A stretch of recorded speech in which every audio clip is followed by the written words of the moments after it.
optimism is legitimately something that you can train your mind to be, that will empower your actions, your mindset, your boundaries, your thought process, your energy, and your confidence. What's up, y'all? Welcome back to Practice the Podcast, where we fuse research and culture to help you develop the mindset, habits, and skills that you need in order to live out your purposeful confidence. I'm your host, Dr.Rees, and it's time to get better, y'all. Let's grow. We talking about practice. Not a game. We talking about practice. Practices are meant to be competitive. They're meant to be competitive. If your practices are more competitive than the games themselves, you're doing the wrong thing. Yo, I'm so excited to be into this joint today because today in practice, we are empowering your mind. We always empower your mind, but this time we're really talking about your mind. And so I'm excited to be in here because I'm going to give you 4 different aspects and perspectives that are going to allow you to leverage and literally apply so that way you can get better. And before we get on to all that, you guys know the deal. I need you to do that fun stuff, like and subscribe. And I promise you gonna want to share this episode because you gonna say, man, somebody need to hear this, because they do. Somebody need to hear this information. And what we're talking about today has everything to do with, there's mental health, mental illness, and there's mental performance. And we're diving in on mental performance. And what's interesting about mental performance is it's been a word that's been caught up in sports specifically, which I think is amazing. Obviously, that's my background, but in other spaces, that term, mental performance, high performance, unless you're maybe in corporate, where a lot of coaches end up training corporate folks, they don't have these kind of conversations, which is why I'm excited to have it hopefully in a neutral, more space that where folks are yes, you can develop mental performance as I don't want to say everyday human being, but really as an everyday human being, you need to be able to perform great mentally. You need to be a high performer. Being confident in your ability to be a high performer is fire. Why would you not want that to be your reality, right? So that's what we're diving in on. The other fun part about this is a part of my research for my dissertation was locked in on psychological capital, which is what we're going to dive into. So I'm excited to, obviously I ain't going to do no dissertation podcast time frame, but I'm excited to give you guys just a snippet of what that looks like and the power really behind this thought process. So our quote for today is, your mind is your greatest asset. So this is something we've talked about before multiple times when it comes to your purpose being your greatest asset. Without your mind, they're one and the same, right? Your purpose and your mind are all it, but they're your greatest assets that you need to leverage. And if you're familiar with anything the body keeps the score and how our mind holds on to trauma, PTSD, and just all those different things, then you're aware of just the importance of taking care of your mind. And there's a lot of research that's going out nowadays of how to have a healthy mind and why sleep is important, and water, and how you eat, and sunlight, and ice baths, and all those different kinds of things are very, very important, and to each their own. Do what you got to do. I'm not taking no ice bath on a daily basis. That's just me. I'll do everything else. But this is also something, or 4 different areas that you can leverage and tap into in order for you to be a high performer in your everyday life, in every aspect of life, for you to have the confidence to have a powerful mental performance ability, right? So your mind is your greatest asset because it takes you everywhere it is you're trying to go. The fact that you can have confidence in knowing I'm going to have negative thoughts, but I'm confident to know that I'm not going to go down the trail they try to take me on. Fire, right? For the ability for you to be man, I'm already knowing that these feelings do this and what it's triggered by, but I have the power to know I'm not going to go down that road, and I don't have to go down that road, right? Because of what we're talking about. I know life is going to me sometimes, but I have the confidence in knowing that I'm going to get back up. That's what we're going to land this on today, okay? So psychological capital is an aspect of we know, hopefully we know, you may not know, capital, right? Obviously there's the currency type of capital, but then there's other types of capital like human capital, social capital, aspirational capital, different types of currencies, human currencies that we can develop and use and utilize, hence asset, right? No pun intended. That's literally the makeup of the theory. And it's connected to helping us have a strong mental well-being. So there are 4 different aspects of psychological capital. There's hope, there's optimism, self-efficacy and confidence kind of go one and the same. And then there's resilience. And I'm going to break down all 4 of these and show ways that you can add these to your life, right? So to give us like a story reference or something for help us to kind of sit in it, I want you to think about the fact that you're still here. Like, that's where I want you to sit and think, is the fact that you're still here. And if you're even listening to this, definitely something, right? Not that you're just still here alive, but you're actively investing and growing and trying to become your best self. That is, I would say, a form of you accessing your psychological capital, because life hits, life can be rough. The world at large is going through it and it's scary. And if you focus too much on so many things, like, it's going to bring you down. As amazing and powerful as our brain is, it also is more apt to think about negative things, which I think is really interesting. And so we have to work harder to be able to focus on things that are beneficial, that are positive, that are constructive, right? That really add value. It's hard, but it's possible and doable, right? I think about my mom. I think about my dad. I've talked about this in past. I think about my grandma, just folks that I really admire who have been through some things, and yet they still stayed optimistic. They still stayed positive and still had hope. Like, my mom was one of the most hopeful, optimistic people I've ever known. And I think that's a blessing for me to witness that in person. And so, and I hope to be the same for others.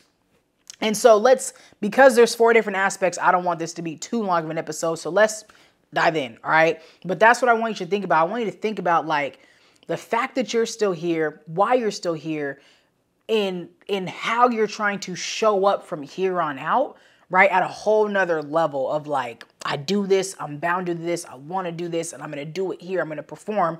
But you need your mind to be able to do it all, right? So, hope. I heard a video by somebody.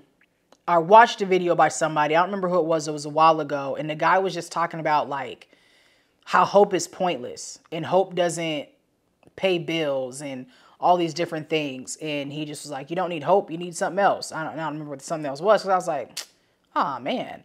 Like, I agree. I can't go to the grocery store and be like, all right, I got a pocket full of hope. Is this going to pay for my food? Absolutely not. That's not what we're talking about. I get that. However, that's going to give me a feeling of, like, okay, cool. I can keep going on. Because hope ain't soft. And I think that's really what, like, I want to sit in right now. Like, hope is not a soft attribute to maintain. To stay hopeful, you know how hard somebody has to. It makes me think of the movie with Will Smith and his son. What's the life? Pursuit of Happiness. And you know how much hope Will had to have? Is he was just moving around and doing his thing. Like, he was angry, but he was still hopeful. You know what I'm saying? He and his son in the bathroom, and he had to be optimistic, and he had to stay geared in and in on it. And he's looking at his son. He's like, okay, I have to figure out, how do I make this up? Because all I have is hope. Oh, look at me. I'm getting emotional. It's so funny. I threaded when I was writing the information, the script and stuff for this, because I was like, God, like, yo, like, I'm really getting powered up emotional about this, because hope ain't soft, y'all. Like, it takes a whole lot of energy for you to remain hopeful in a hopeless appearing world. For you to know, you're like, man, I know I have a gift. I know I have a purpose. I know that there's a blessing in something in my life that I'm supposed to do, but yet every single thing around me in my environment in the world is telling me opposite. But the fact that you remain hopeful, dog, that joint right there is powerful. So anybody who wants to disrespect hope has got it twisted, because hope is not for the weak. Hope is not some flurry, fancy, oh yeah, la la la, nah. Hope is action. Hope is true. Hope is like, it's coming and it's here. Hope is faith. And none of those things are easy, especially when all you see is despair. But I promise you, a hope deferred makes a heart sick. And if you don't have hope, you're going to say, what's the point? And that's where people give up. And I need you to not give up. I need you to keep hope. And this is where in your mind, you have to develop such a strong mental fortitude that has a foundation of hope. It's not wishful. And I see there's an element of wish, but there's also an element of fact and belief that empowers our actions and say, I hope for this to happen, but I'm also going to act in my hope to make that joint come to fruition. There's a difference in being hopeful and being like, oh yeah, okay, cool. And resting and waiting. That's not what this is. Like this is action. Hope is action. That's the only way you're going to see that joint happen is with action. So I want you to live with hope, but hope with action. The other piece is like, if you don't have hope, you physically get sick and ill. Again, you have to fight for hope. And I say this, I'll say it in other ways, hope doesn't replace the work. And that's really the bottom line is hope don't replace work. You can't sit and hope without doing the work. And hope is work and vice versa.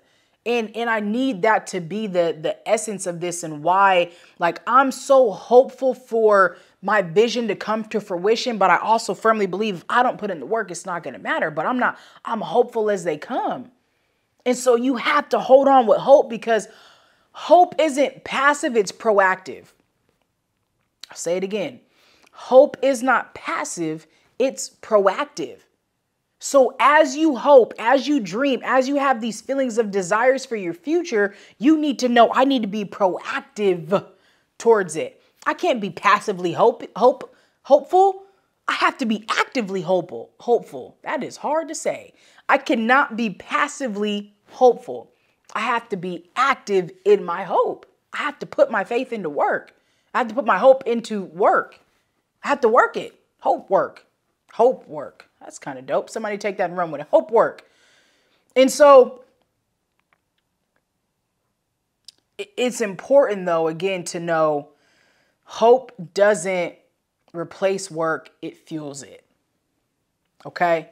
So no, I can't go out here in this world and tell somebody all I got is hope and hope for them to exchange me some goods for it. They might, depend on the situation. But if you hope and work and you know that your hope is going to fuel it, then that's just going to change the situation for you. So you have to rest on that. You have to know that hope is not for the weak. Hope is for the powerful. Hope is powerful. Hope is proactive, right? Hope is engaging, and hope is something that it takes a powerful mind to be able to consistently do again and again.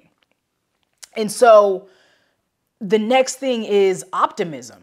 So attached to hope, the next piece that you have is optimism, which is also like, there's also a feeling of thinking of something that may come in the future, right? Like you're staying excited, you're staying attached, like you have a certain joy. But what's dope about hope or optimism is optimism literally is like hope and confidence combined. Like I'm optimistic this gonna work out.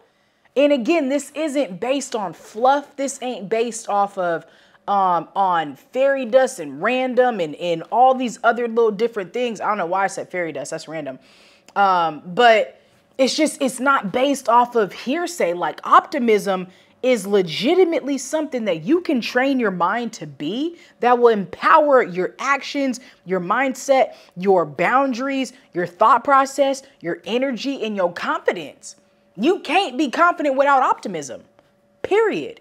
So if you hear me say optimism and you kind of pessimistic about it, I want you to ask yourself, am I a pessimist, but I used to really be an optimist, but I'm only a pessimist because of what the world has done to me. And so now I'm pessimistic about all these things that may be happening, but I really want to be an optimist again. I'm just afraid. And that's the question you got to ask yourself and really be real. But like optimism is definitely not positive, like toxic positivity, because optimism has the ability to say, okay, I look at this situation. I see this right here. I see how it's going. but I'm still believing for the best. I'm still going to hope, and I have confidence that the best is still yet to come. And that's a part of optimism. Optimism is an energy that's cultivated inside of you because you first had hope. And then when you've done something before, you have the confidence that, oh yeah, this is going to work out again. If it's done before, it'll happen again. That's confidence and hope mixed together equals optimism. And what's so dope about optimism is it keeps you engaged through the storms. So when I said I want you to think about life and how life has hit you and how life has just been lifing sometimes, right?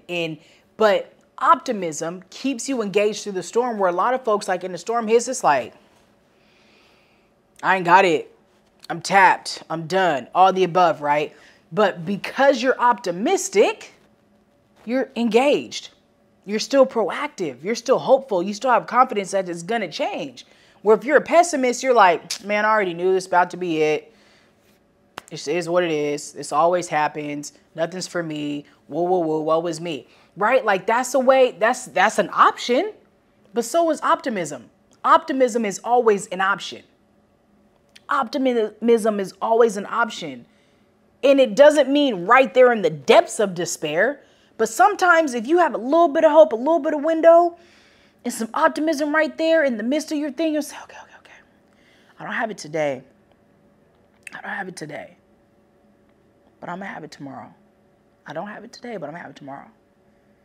I might not have it this week, but I'm going to have it next week. I believe. Because this isn't saying that you're not going to lose energy. This isn't saying that you don't need rest. This isn't saying that sometimes you need to take a step back. This isn't saying sometimes you don't make a mistake that really just puts you on the sideline. This isn't saying that you don't fail. This isn't saying any of those things. It's saying despite those things, I'm still going to believe. Despite those things, I'm still going to persevere. Despite those things, I'm still going to believe that, gosh darn it, I have a purpose and I was born to live that joint out. Regardless, that's what optimism says. Despite being pessimistic, it's not woe is me. It's like, why not me? I have another situation I got to boss up on real quick. Okay, let's get it. That's what optimism says. That's what optimism does. And when you firmly believe that in your mind, you're like, dog, okay, cool. And this is why I talk about expanding your comfort zone. If optimism and hope don't sit in the middle of your comfort zone, what's the point? If optimism and hope do not sit in the middle of your comfort zone, what's the point? And I say that because for so many folks, they're not comfortable still being hopeful.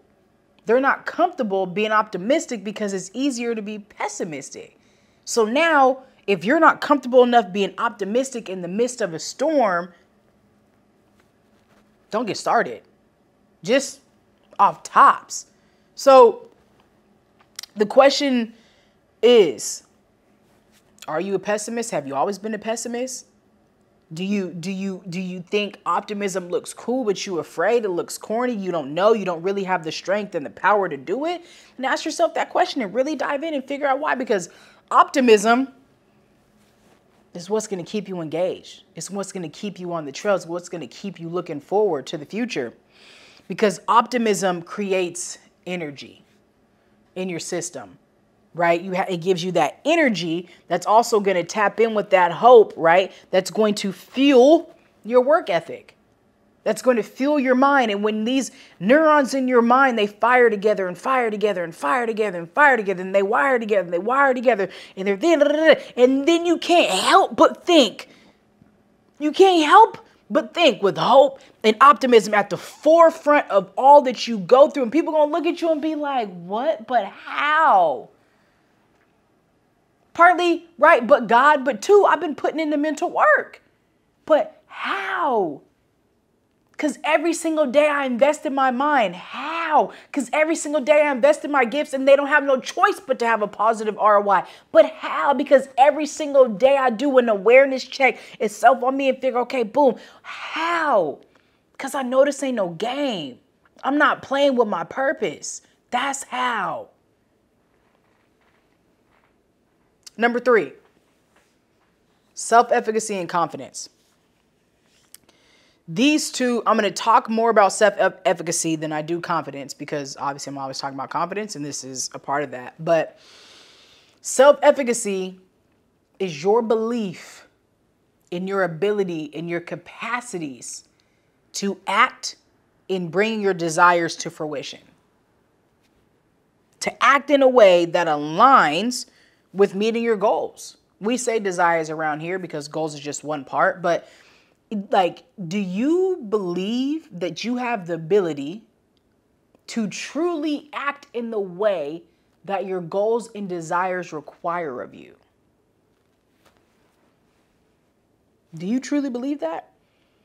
Like right now in this moment, I'm doing a 90-day discipline, 90 days of discipline. And a lot of the habits, I've done them before. But now I'm just honing in. And the main one I'm honing in on is food. All the other ones I've been okay with, but now I'm just like, the energy is different. And I firmly believe that I have the ability to knock this joint out. Firmly believe it. And it's fun. It's hard. The food part is the hardest part. The going to bed part and the waking up part are the hardest parts. However, those three, when they're in tandem, make everything else that much easier. So discipline is never easy. However, like, I'm for the challenge. So self-efficacy is like, I believe that I have the ability to endure difficult things and still persevere. Because to have a goal, to have a desire, to have a wish that you should even be hopeful for, to be optimistic for, is to know it's going to require some things of you. As an entrepreneur, that's all I know is try. It's not trial and error. It's try and try and try and try and try and try. To be the person that I am is just all try. Every single thing, it's all trying. It's all going to be tough. I'm not immune. Nobody's immune. I don't care how positive and optimistic and hopeful you are. Nobody's immune to life. But I'd much rather be those things and go through life than go through life and not be them. So self-efficacy means I have a belief in my mind that I can do it, that I can act, that I can change my behaviors, I can change my habits, I can change my ways, and I can sustain those ways. I can live in those ways, which transform my mindset, which transforms my life. And now, look at me dance. Look at me dance. You have that belief. That's what it boils down to, is I believe that I can do all those things and physically be that person that I desire to be. Because it's so easy to make the goal, to write I always forget that word. What's the thing? Resolution. To put down a desire, to have a vision board. That's the easiest thing to do, is to lay it out. You want to know why that's so easy? Because it's already in your heart. Because you've been given a purpose and potential, and you've been given gifts, and now we also have social media. There's things that we get to see that have been illuminated and lit for us. So we can see like, whoa, that's possible. I can live that kind of life. I could travel like that. I could ball like that. I could speak like that. All these things are possible. Okay, bet.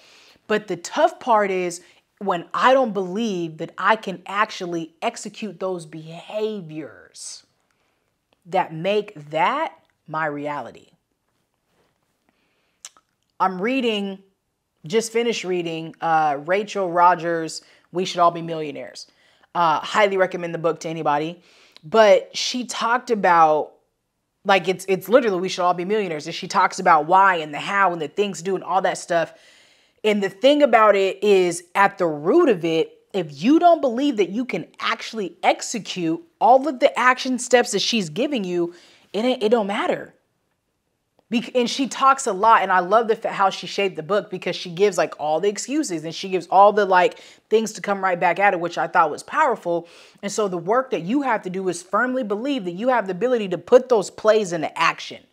As a coach, as your coach, I'm writing out plays for you. All you have to do is act them out. But as a former basketball player, the other day, and I'm going to get to the story. The other day, my dad and I were talking, and he was talking about he's like, man, I used to watch you practice and watch you run these plays, and I couldn't I used to be like, man, how's she remember all those? How's she do all that? And what's the reason why I laugh is because that's the thing. The coach can write up the play. The coach can show you on the board, can show you a video. But if you don't have the ability to go out on the floor and actually execute the play and run it the right way, and then run it at a quicker speed, and then maybe make a diversion so that way it makes the play a little bit better, and then put your own swag on it and then score off it, it don't matter how good the play is if you can't execute it.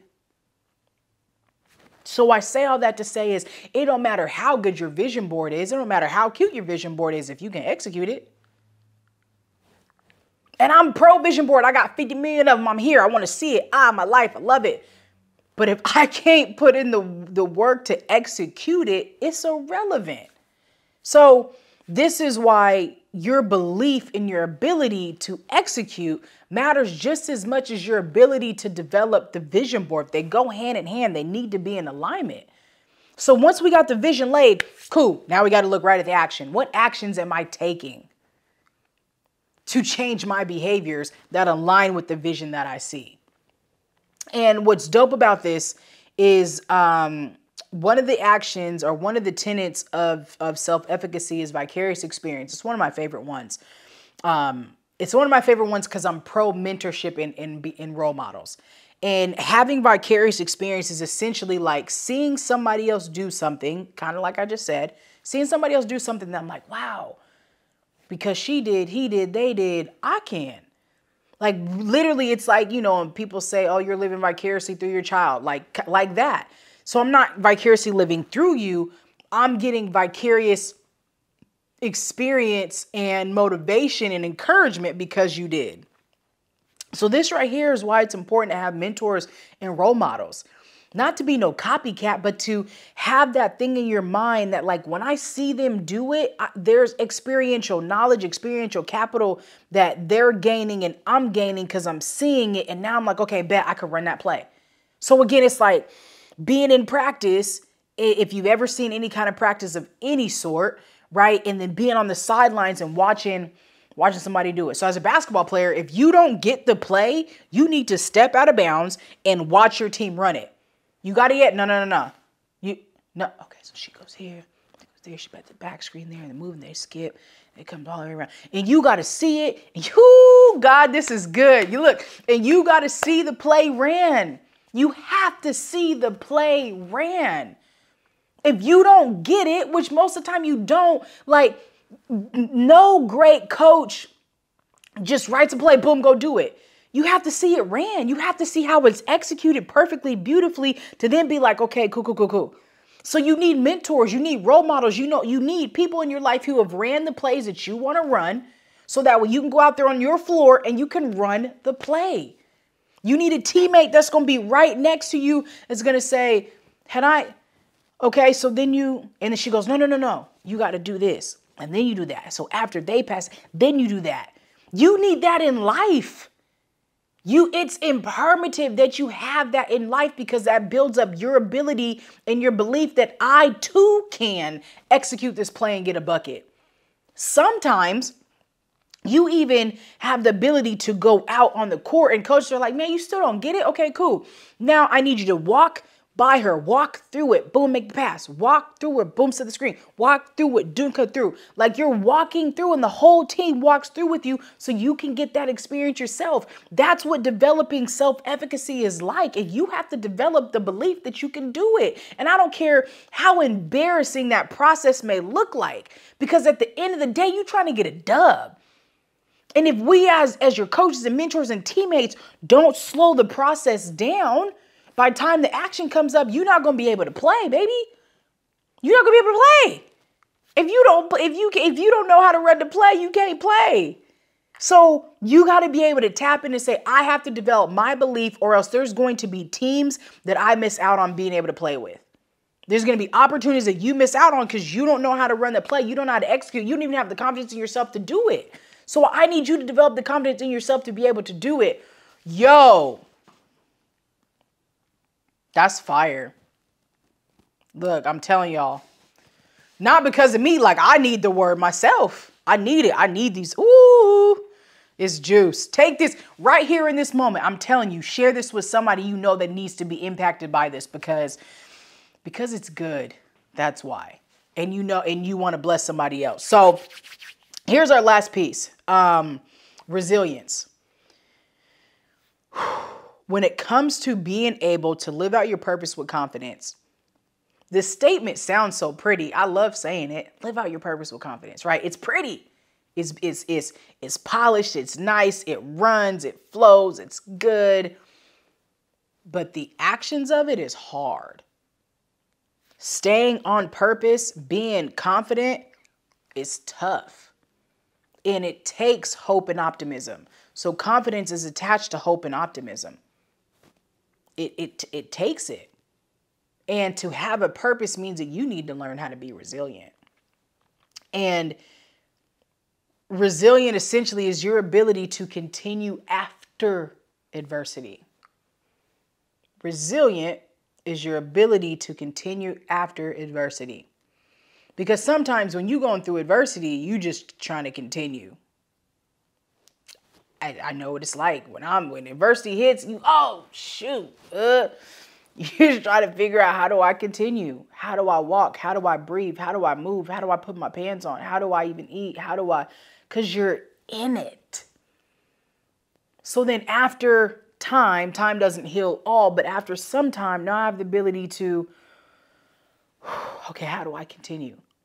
And there's a such thing, we talk a lot about PTSD, post-traumatic stress disorder, but then there's also PTG, post-traumatic growth.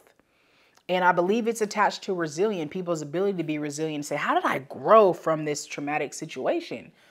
And I think that it's really important because as you're living life, if you don't have a resilient mindset, that is literally so like mental fortitude and mental toughness is about being resilient. Because it's not if but when life happens. And if I have the belief and ability to know that I can endure difficulties and I'm going to persevere and I'm going to continue on after adversity, then come on, adversity. I don't want no more. I'm not asking or looking for it. But when it comes, okay, I got it. You know what I'm saying? Like I could do it. But if you don't have it when you need it, that sucks. And my heart hurts for the people that aren't doing the work right now for something that's about to happen to them in 4 months. Non-prophecy, like I ain't talking about nobody specific, but something's gonna happen. I don't know what it is. But if whatever arises and you're not prepared mentally, that's tough. This is tough, but that's even tougher. Because we don't rise to the occasion, we fall to the level of our preparation. So if you're not preparing your mind to be mentally tough, if you're not preparing your mind to be resilient when adversity hits, it just makes it even worse. And this isn't about getting it right every time. It's about knowing that you have the ability to say, okay, I can start over again. And then you got it. It's about having confidence in your ability to resist giving up. And it's something that has to be prepared in the good times. So it's hope, optimism, and resilience. Right? It's preparing all of them. They're all one and the same because of how difficult life is, but there's also glory coming. It's almost like when folks say, don't get too comfortable. Oh, I never, and I get it. It's both sides. It's like being content, but I'm also content and comfortable, but I know that there's more on the horizon in both ways. And I know it's going to take work to get whatever it is. And I'm resilient enough to persevere to get it. So, man, y'all, this is some stuff. So here's 4 things that I got for you. Check your heart. Is it hopeful? Do you have a hopeful heart? Because again, if you don't have hope, your heart will be sick. And sick sometimes looks like a multitude of things, right? Like depression, increased anxiety, low energy, effort, not being able to sleep, overeating, undereating, like not working out, moving your body. So many different things can be a result of a hopeless heart. And I want you to be hopeful, as hopeful as you can. So check your heart. Is it hopeful? The second thing is, again, ask yourself that question. Am I really an optimist, but now I'm a pessimist because life has got me and I didn't have the resilience to stay an optimist where I really want to be, but you lost hope. Do your actions align with your desires? Look at your desires. Look at your goals. Look at your can't stand this word. Resolutions. I don't know why I always say it funny. Resolutions in your life, beliefs and desires, and say, do my actions align with those things? And then the last one is really like, how resistant are you? Do you have the confidence in your ability to persevere through adversity? Answer these questions. To persevere, to face adversity and overcome it. Do you? I don't know. But I hope that this is a starting space that says, okay, I need to be able to check these areas in my life so that way I can be prepared for everything that comes. Because it's not even just real quick. It's not even just when bad things come. It's when good things come. Like you might get a glow up and it just change your whole everything. And now you're like, oh, shoot, I got to move a little bit different. You know what I'm saying? Like, it's not just when bad things come, like adversity may come through winning. And now you see life different because different things. And then what they say, more money, more problems, like all this stuff may arise. Like, do you have the ability to navigate all that? So I don't know, but I hope that this blessed you as much as it blessed me. I hope that your heart is full. I hope that you share this with somebody. I'm hopeful that you will share it. I'm hopeful that you'll like it. You'll subscribe. You'll do all those fun things. But at the end of the day, I need you to do two things. Continue with confidence and remember that you are the bag. Know that I love you. And until next time, peace.